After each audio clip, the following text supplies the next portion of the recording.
Friends, welcome back to my channel. So ಎಲ್ಲರೂ ಹೇಗಿದ್ದೀರಾ? ನಾನು ಕೂಡ ಚೆನ್ನಾಗಿದ್ದೀನಿ. ನೀವೆಲ್ಲರೂ ಚೆನ್ನಾಗಿದ್ದೀರಾ ಅಂತ ಭಾವಿಸ್ತಾ ಇವತ್ತೊಂದು ಸಿಂಪಲ್ಲಾಗಿ ಡಿಫ್ರೆಂಟಾಗಿ ಎಗ್ ರೈಸ್ನ ಮಾಡೋದು ತೋರಿಸ್ತಾ ಇದ್ದೀನಿ. ಯಾವ ರೀತಿ ಮಾಡೋದು ಅಂತ ನೋಡ್ಕೊಂಬರೋಣ. ಹಾಗೆ ನನ್ನ ಚಾನಲ್ನ ಸಬ್ಸ್ಕ್ರೈಬ್ ಮಾಡದೆ ನೋಡ್ತಾ ಇದ್ದರೆ ಪ್ಲೀಸ್ ಸಬ್ಸ್ಕ್ರೈಬ್ ಮಾಡ್ಕೊಳ್ಳಿ. ಹಾಗೆ ಒಂದು ಲೈಕ್ ಮಾಡಿ, ಶೇರ್ ಮಾಡಿ, ಕಮೆಂಟ್ ಮಾಡಿ. ಬನ್ನಿ ನೋಡೋಣ ಹೇಗೆ ಮಾಡೋದು ಅಂತ. ನಾನಿಲ್ಲಿ ಒಂದು 7 ಎಗ್ ತೊಗೊಂಡಿದ್ದೀನಿ. ನಿಮಗೆ ನಿಮ್ಮ ಮನೇಲಿ ಎಷ್ಟು ಜನ ಇದ್ದಾರೋ ನೋಡಿಕೊಂಡು ನೀವು ಎಗ್ಸ್ನ ತೊಗೋಬೇಕಾಗತ್ತೆ. ಈಗ ನಾವು ಎಗ್ ರೈಸ್ಗೆ ಬೇಕಾಗಿರೋದು ಮಸಾಲೆಗಳನ್ನ ನೋಡ್ಕೊಳ್ಳೋಣ. ಹಾಗೆ ನಾನು ಕೊತ್ತಂಬರಿ ಸೊಪ್ಪು ಒಂದು ಹಿಡಿಯಷ್ಟು ತೊಗೊಂಡಿದ್ದೀನಿ, 1 ಗಡ್ಡೆಯಷ್ಟು ಬೆಳ್ಳುಳ್ಳಿ, ಹಾಗೆ ಒಂದು ಟೇಬಲ್ ಸ್ಪೂನಷ್ಟು ಮೆಣಸು, ಹಾಗೆ ಸ್ವಲ್ಪ ಒಂದು ಅರ್ಧ ಟೇಬಲ್ ಸ್ಪೂನ್ ಸೋಂಪು, ಹಾಗೆ ಶುಂಠಿ, ಹಸಿಮೆಣಸಿನ್ಕಾಯಿ ತೊಗೊಂಡಿದ್ದೀನಿ. ಇದಕ್ಕೆ ಬೇಕಾದ್ರೆ ನೀವು ಪುದೀನ ಕೂಡ ಸೇರಿಸ್ಕೋಬೋದು, ತುಂಬಾ ಚೆನ್ನಾಗಿ ಬರುತ್ತೆ. ಸೊ ಇದಿಷ್ಟನ್ನು ನಾವು ಪೇಸ್ಟಾಗಿ ರುಬ್ಕೋಬೇಕಾಗತ್ತೆ.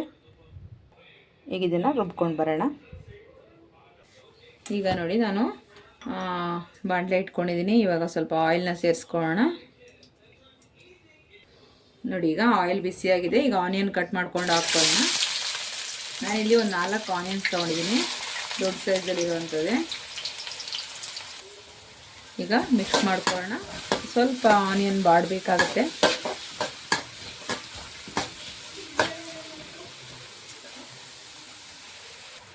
ಈಗ ನಾನು ಸ್ವಲ್ಪ ಕ್ಯಾಬೇಜನ್ನ ಕಟ್ ಮಾಡ್ಕೊಂಡಿದ್ದೀನಿ ಈ ಥರ. ಇದನ್ನು ಕೂಡ ಸೇರಿಸ್ಕೊಳ್ಳೋಣ.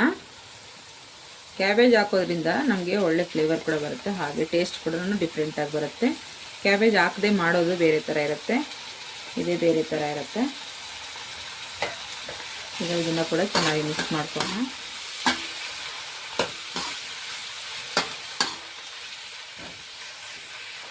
ಈಗ ಈ ಟೈಮಲ್ಲಿ ನಾವು ಸಾಲ್ಟನ್ನು ಸೇರಿಸ್ಕೊಳ್ಳೋಣ. ನೋಡಿಕೊಂಡು ನೀವು ಸಾಲ್ಟು ಎಷ್ಟು ಬೇಕೋ ಅಷ್ಟು ನೋಡಿ ಸೇರಿಸ್ಕೊಳ್ಳಿ, ಆಗ ಬೇಗ ಸಾಫ್ಟು ಆಗುತ್ತೆ. ಈಗ ನೋಡಿ, ನಮಗೆ ಇದು ಸ್ವಲ್ಪ ಸಾಫ್ಟ್ ಆಗಿಬಿಡ್ತು, ಬೇಗನೆ ಸಾಫ್ಟ್ ಆಗಿಬಿಡುತ್ತೆ. ಈಗ ನಾವು ಇದಕ್ಕೆ ನಾವು ರುಬ್ಬಿಟ್ಕೊಂಡಿರೋ ಮಸಾಲೆ ಕೂಡ ಈಗ ಸೇರಿಸ್ಕೊಳ್ಳೋಣ. ಶುಂಠಿ, ಬೆಳ್ಳುಳ್ಳಿ, ಕೊತ್ತಂಬರಿ ಸೊಪ್ಪೆಲ್ಲ ರುಬ್ಕೊಂಡಿದ್ದೀವಲ್ಲ, ಅದನ್ನು ಸೇರಿಸ್ಬಿಟ್ಟು ಚೆನ್ನಾಗಿ ಮಿಕ್ಸ್ ಮಾಡ್ಕೊಳ್ಳೋಣ. ಈಗ ಮಿಕ್ಸ್ ಮಾಡ್ಕೊಳ್ಳೋಣ. ಹಸಿ ವಾಸನೆ ಹೋಗೋವರೆಗೂ ಚೆನ್ನಾಗಿ ಮಿಕ್ಸ್ ಮಾಡ್ಕೊಳ್ಳಿ.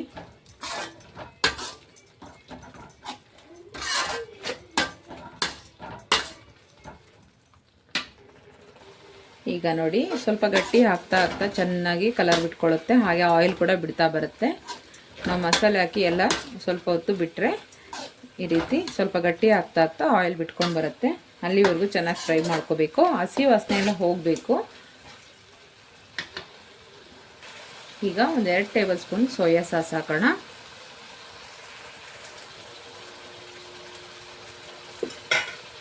ಇದನ್ನು ಕೂಡ ಚೆನ್ನಾಗಿ ಮಿಕ್ಸ್ ಮಾಡ್ಕೊಳ್ಳೋಣ.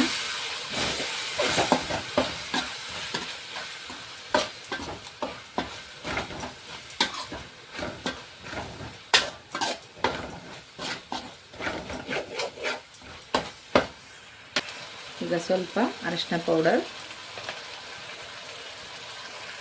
ಹಾಗೆ 1 ಟೇಬಲ್ ಸ್ಪೂನ್ ಧನಿಯಾ ಪೌಡರ್,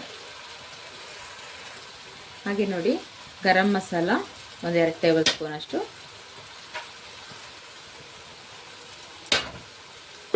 ಇದಿಷ್ಟನ್ನು ಸ್ವಲ್ಪ ಫ್ರೈ ಮಾಡ್ಕೊಳ್ಳೋಣ. ಇವಾಗ ಫ್ಲೇಮ್ ಸ್ವಲ್ಪ ಕಮ್ಮಿ ಮಾಡ್ಕೊಳ್ಳಿ. ಹೈ ಫ್ಲೇಮ್ ಇದ್ದರೆ ಡ್ರೈ ಪೌಡರ್ ಹಾಕಿದಾಗ ಸ್ವಲ್ಪ ನಮಗೆ ತಳ ಹಿಡಿದು ಬಿಡುತ್ತೆ. ಈ ರೀತಿ ಮಿಕ್ಸ್ ಮಾಡಿಕೊಂಡು ಈಗ ಎಗ್ಗನ್ನು ಹೊಡೆದು ಹಾಕ್ಕೊಳ್ಳೋಣ. ಚೆನ್ನಾಗಿ ಆಯಿಲ್ ಬಿಟ್ಕೋತಾ ಇರಬೇಕು, ಆ ಟೈಮಲ್ಲೇ ಎಗ್ಗನ್ನು ಹಾಕ್ಕೋಬೇಕು. ಈ ರೀತಿ ಎಲ್ಲ ಎಗ್ಗನ್ನು ಹಾಕ್ಕೊಳ್ಳೋಣ.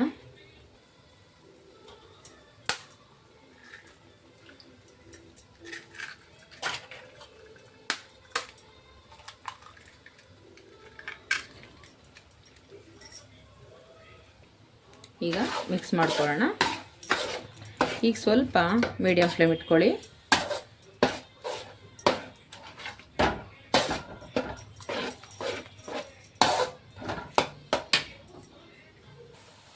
ಈಗ ಚೆನ್ನಾಗಿ ಮಿಕ್ಸ್ ಮಾಡ್ಕೊಳ್ಳೋಣ.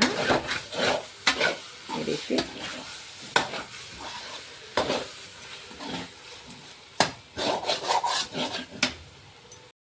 ಸ್ವಲ್ಪ ನಾವು ಲೆಮನ್ ಹಿಂಡ್ಕೊಂಡ್ಬಿಡೋಣ. ಒಂದು ಅರ್ಧ ಹೋಳು ದೊಡ್ಡ ನಿಂಬೆ ಹಣ್ಣು, ಇದು ಒಂದು ಅರ್ಧ ತೊಗೊಂಡಿದ್ದೀನಿ ನಾನು.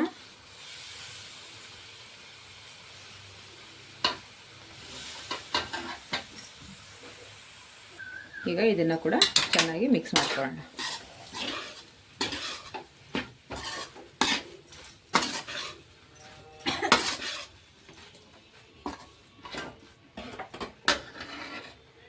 ಈಗ ನಾನು ಅನ್ನ ಮಾಡಿ ಇಟ್ಕೊಂಡಿದ್ದೀನಿ. ಈ ರೀತಿ ಕುಕ್ಕರಲ್ಲಿ ಹಾಕಿ ಮಾಡ್ಕೋಬೇಡಿ. ಅನ್ನ ಸಪ್ರೇಟಾಗಿ ಒಂದು ಪಾತ್ರೆಯಲ್ಲಿ ಮಾಡ್ಕೊಂಡ್ರೆ ಉದ್ರಾಗಿ ಬರುತ್ತೆ. ನೀವು ಕುಕ್ಕರಲ್ಲಿ ಮಾಡ್ಕೊಂಡ್ರೆ ಅಷ್ಟು ನೀಟಾಗಿ ಉದ್ರಾಗಿ ಬರೋಲ್ಲ. ಹಾಗಾಗಿ ನಾನು ಪಾತ್ರೆಯಲ್ಲೇ ಮಾಡ್ಕೊಂಡಿದ್ದೀನಿ. ಈಗ ರೈಸನ್ನ ಮಿಕ್ಸ್ ಮಾಡ್ಕೊಳ್ಳೋಣ. ಈಗ ರೈಸನ್ನು ಸೇರಿಸ್ಕೊತಾ ಇದ್ದೀನಿ ಈ ರೀತಿ. ಈಗ ಮಿಕ್ಸ್ ಮಾಡ್ಕೊಳ್ಳೋಣ.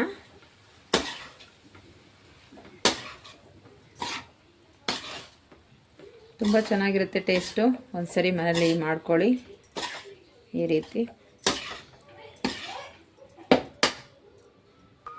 ಈಗ ಎಲ್ಲ ಮಿಕ್ಸ್ ಮಾಡ್ಕೊಂಡಾಯಿತು. ಈಗ ಮೇಲ್ಗಡೆ ಸ್ವಲ್ಪ ನಾವು ರೆಡ್ ಚಿಲ್ಲಿ ಪೌಡರ್ನ ಸೇರಿಸ್ಕೊಳ್ಳೋಣ. ಖಾರ ಏನಾದ್ರು ಕಮ್ಮಿ ಇದ್ದರೆ ಈ ಟೈಮಲ್ಲಿ ರೆಡ್ ಚಿಲ್ಲಿ ಪೌಡರು ಏನಾದ್ರು ಬೇಕಿದ್ದರೆ ಈ ಟೈಮಲ್ಲಿ ಸೇರಿಸ್ಕೊಳ್ಳಿ. ಹಾಗೆ ಸ್ವಲ್ಪ ಗರಂ ಮಸಾಲ ಕೂಡ ಮೇಲ್ಗಡೆ ಸೇರಿಸ್ಕೋಬೇಕು.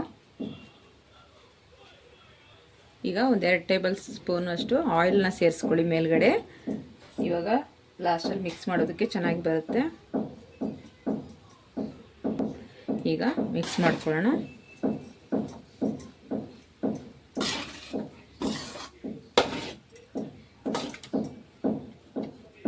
ಈ ರೀತಿ ಮೇಲ್ಗಡೆ ನಾವು ಸ್ವಲ್ಪ ಸ್ಪೈಸಿಯಾಗಿ ಬೇಕು ಅಂದರೆ ಈ ರೀತಿ ಖಾರದ ಪುಡಿ, ಸ್ವಲ್ಪ ಗರಂ ಮಸಾಲ ಇದೆಲ್ಲ ಹಾಕ್ಕೊಂಡು ಸ್ವಲ್ಪ ಆಯಿಲ್ನ ಹಾಕ್ಕೊಂಡು ಮಿಕ್ಸ್ ಮಾಡ್ಕೊಳ್ಳೋದ್ರಿಂದ ನಮಗೆ ತಿನ್ನುವಾಗ ಒಳ್ಳೆ ಫ್ಲೇವರ್ ಬರುತ್ತೆ, ಟೇಸ್ಟ್ ಚೆನ್ನಾಗಿರುತ್ತೆ.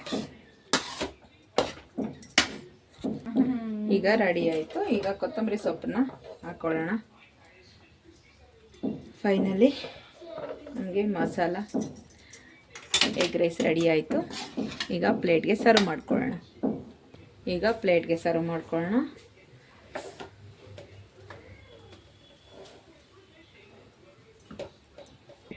ಈಗ ಮಸಾಲ ಎಗ್ ರೈಸ್ ರೆಡಿ ಆಯಿತು. ನಿಮ್ಮ ಮನೆಯಲ್ಲೂ ಈಸಿಯಾಗಿ ಈ ರೀತಿ ಮಾಡ್ಕೊಳ್ಳಿ. ತುಂಬ ಸಿಂಪಲ್ಲಾಗಿ ತುಂಬ ಟೇಸ್ಟಿಯಾಗಿ ಮಾಡ್ಕೋಬೋದು. ಈ ವಿಡಿಯೋ ನಿಮಗೆಲ್ಲರಿಗೂ ಇಷ್ಟ ಆಗಿದೆ ಅಂದ್ಕೊತೀನಿ. Thank you for watching. ಮತ್ತೆ ಸಿಗೋಣ ನೆಕ್ಸ್ಟ್ ವಿಡಿಯೋ. ಅಲ್ಲಿವರೆಗೂ ಟೇಕ್ ಕೇರ್. ಬಾಯ್ ಬಾಯ್.